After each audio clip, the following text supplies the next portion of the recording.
when the very existence of our neighbor Ukraine is at stake, in the very moment when Russia is completely destroying the entire security architecture of Europe, there is a politician, in this case Prime Minister of Slovakia, who is misusing that for his domestic objectives and purposes. You were Slovakia's foreign minister when Russia launched its full-scale invasion of Ukraine.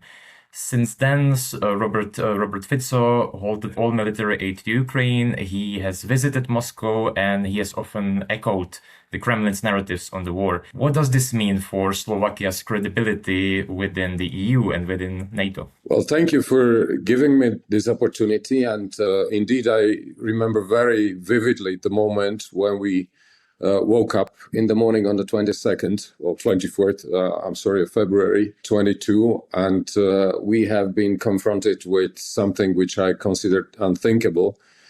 I just recall that back then the previous government has had a very clear position towards Ukraine. We have condemned the unprovoked aggression of Russia against Ukraine. And since then, I personally and the political party I am representing at this moment, we have not changed our position. So this is an existential fight of Ukrainians against this imperial aggression of Russia. You have our full support. We believe that you're fighting not only for your independence and sovereignty, but for security of entire continent. And from my heart, I would like to express our gratitude to Ukraine, to brave Ukrainians, and my sympathy with all the victims.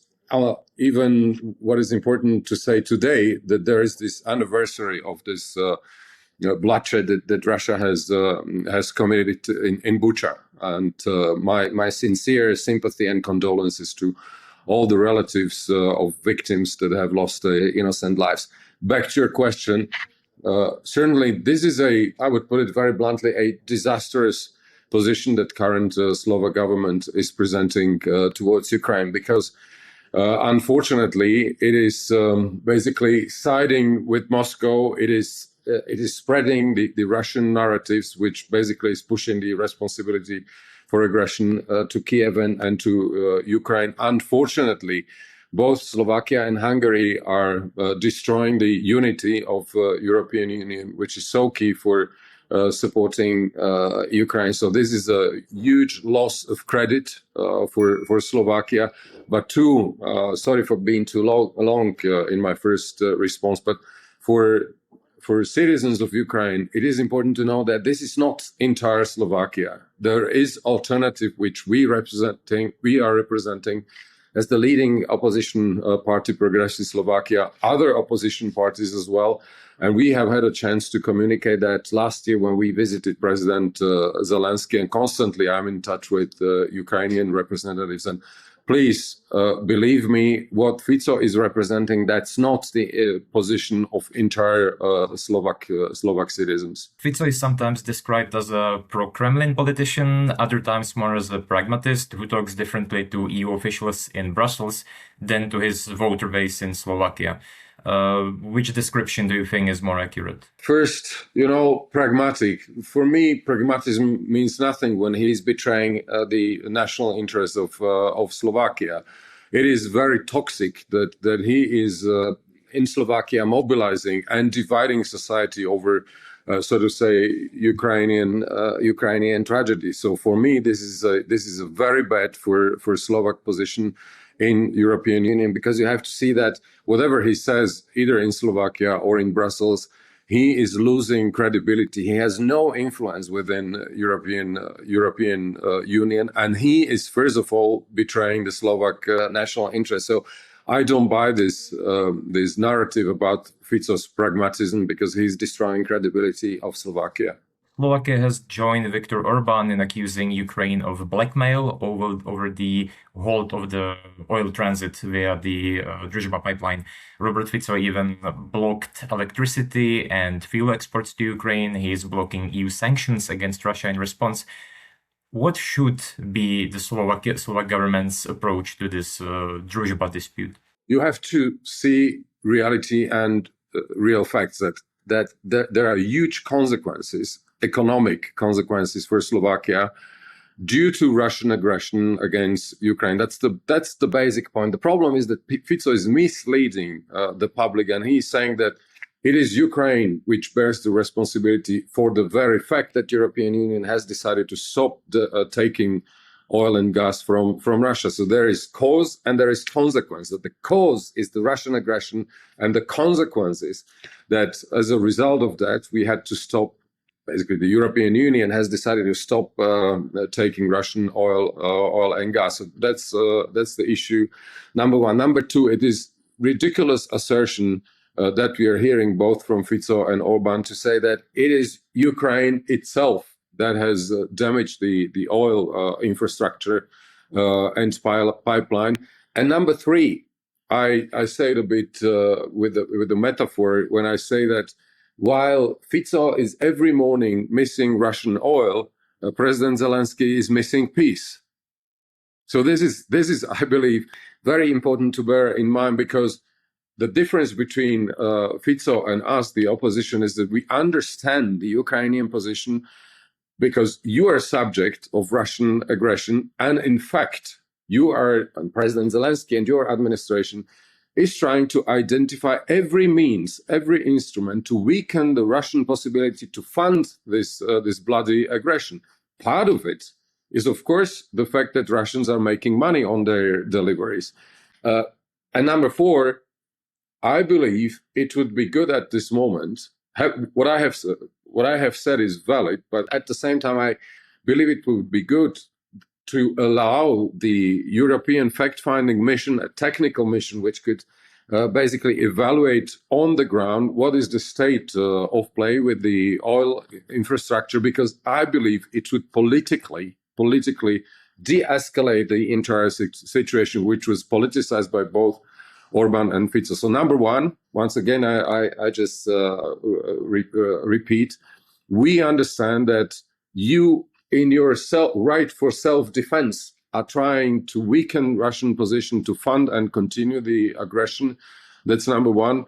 Number two, it would, however, help de-escalating the position if the Ukrainian authorities would allow and permit the European Union fact-finding mission on the ground to see what needs to be done in order to make clear that it's not a political decision, but rather how to make it operational. In 2022, Hungary was effectively the only country of the Visegrad group that had a critical attitude toward helping Ukraine.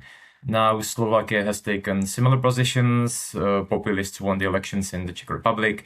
Even in Poland, President Nawrocki has taken a more critical stance toward Ukraine than his predecessor. Why are these shifts happening across Central Europe, and can they be reversed? I'm a diplomat. I used to be diplomat.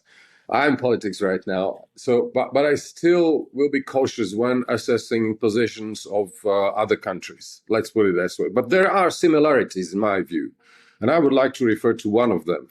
Or if I stay in Slovakia, I'd like to say for Fico, the most important issue which is determining his position towards Ukraine is that it is an instrument of division within the society. He is misusing basically the Ukrainian tragedy to maintain and drive the division within the country. And yes, there are his voters and citizens which have a more pro-Russian sentiment, if you want, which I don't understand, but this is reality. But the problem is, if in this particular moment, when the very existence of our neighbor Ukraine is at stake, in the very moment when Russia is completely destroying the entire security architecture of Europe, there is a politician, in this case, Prime Minister of Slovakia, who is misusing that for his domestic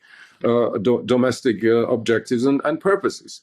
So this is the problem, and this is part of the answer to your question, why they are now taking a more critical position. In my view, clearly the main driver behind that is to play domestic political game with that. Hungary has often played the role of a spoiler in the EU by blocking sanctions against Russia, by blocking aid to Ukraine. If there is some change in this after the next Hungarian elections, do you think that Robert Fico will take on this role instead? It is not a speculation, because he said it on the record, a couple of days ago that should Viktor Orban lose in the election and the opposition leader should replace him, that he will carry on the torch of basically opposition against Ukraine within the European Union, which is a pity because at this moment there are two countries which are isolated with their position. This is Hungary and Slovakia. Should there be a change in Hungary, and of course it's up to Hungarians, but then Robert Fico has indicated that he will carry on, he will continue with this blockade against Ukraine. Now we see it very tangibly when it comes to 20th package of sanctions. Viktor Orban is blocking the 90 billion support loan for Ukraine. They both have been trying to delist some Russian oligarchs from the sanction list, and by that they have threatened the entire package.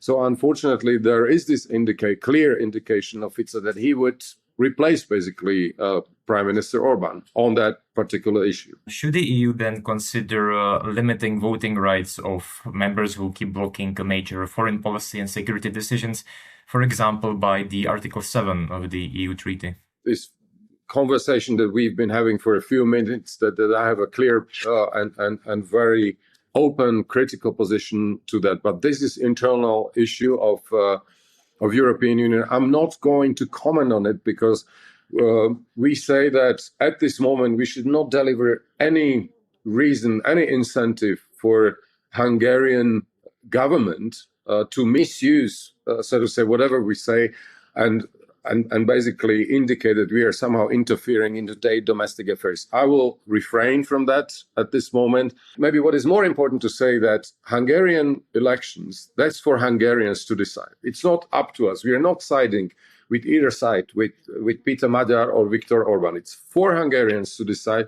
I wish them it will be fair, democratic election, which will fulfill all the standards.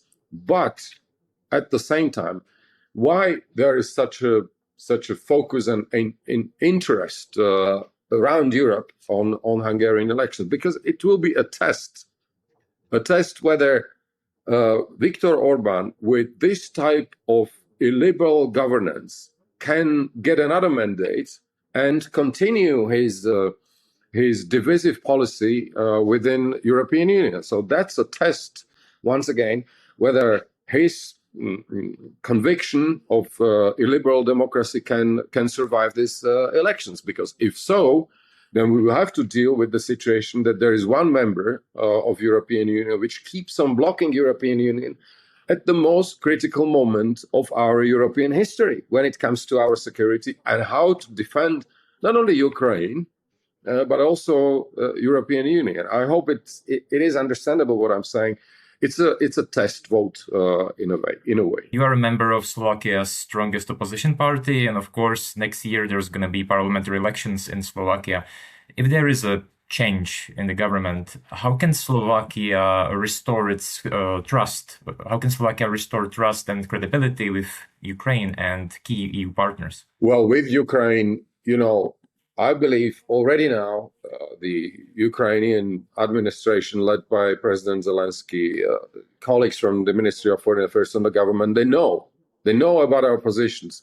You have embassy here in Bratislava. Your ambassador is reporting about our position. So should Slovak citizens decide that there is a change in government, it will be nothing new that if we are in charge of Slovak government, it's not about being pro-Ukrainian. By supporting Ukraine, we are pro-Slovaks because I am Slovak patriot.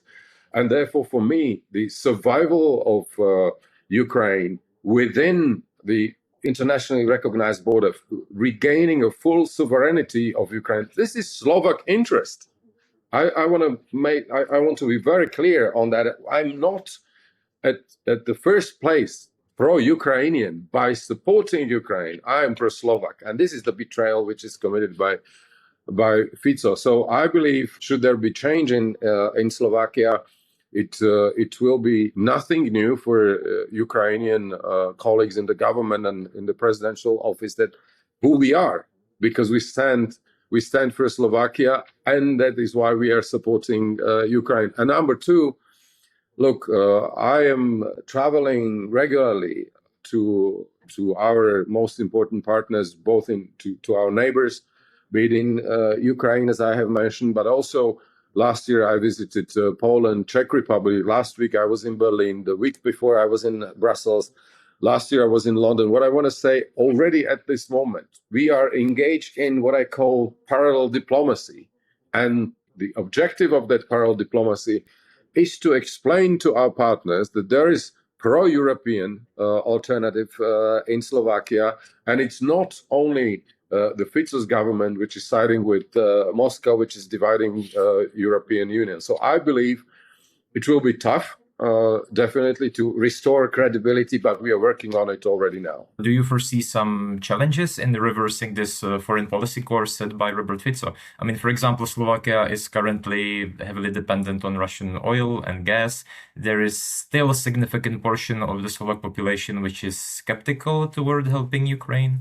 Look, I'm quite confident. You know why I have now outlined that I am engaging in this parallel diplomacy with our partners abroad. But every week, literally every week, I am traveling across Slovakia, and I know from my direct engagement with Slovak citizens that they are fed up. They can really understand and see that what the current government is doing at this moment is against Slovak interests. So it will not be easy, but the decision is in the hands of Slovak citizens next year in the parliamentary election. Should they vote for change in Slovakia, they know already now, because we are very transparently indicating to them that supporting Ukraine, including on your way to European Union, by the way, when you fulfill all criteria, there is no shortcut. There is no shortcut. But we are very transparently communicating our foreign policy objectives with our citizens at this moment. And next year, it will be up to them to decide whether they want to give another mandate to Fico so that he continues basically this anti-Slovak policy, or they will want to have a change, because it's not only about foreign policy, but we want to change basically domestic policy as well and create a better future for Slovak citizens in economic terms and in social terms as well. Hi, this is Martin from the Kyiv Independent's National Desk, covering the latest development in regional politics.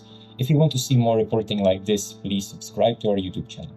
Only 1% of our readers and viewers support us financially, so if you want to support our work, please join the Kyiv Independence community. You can find the link in the description below.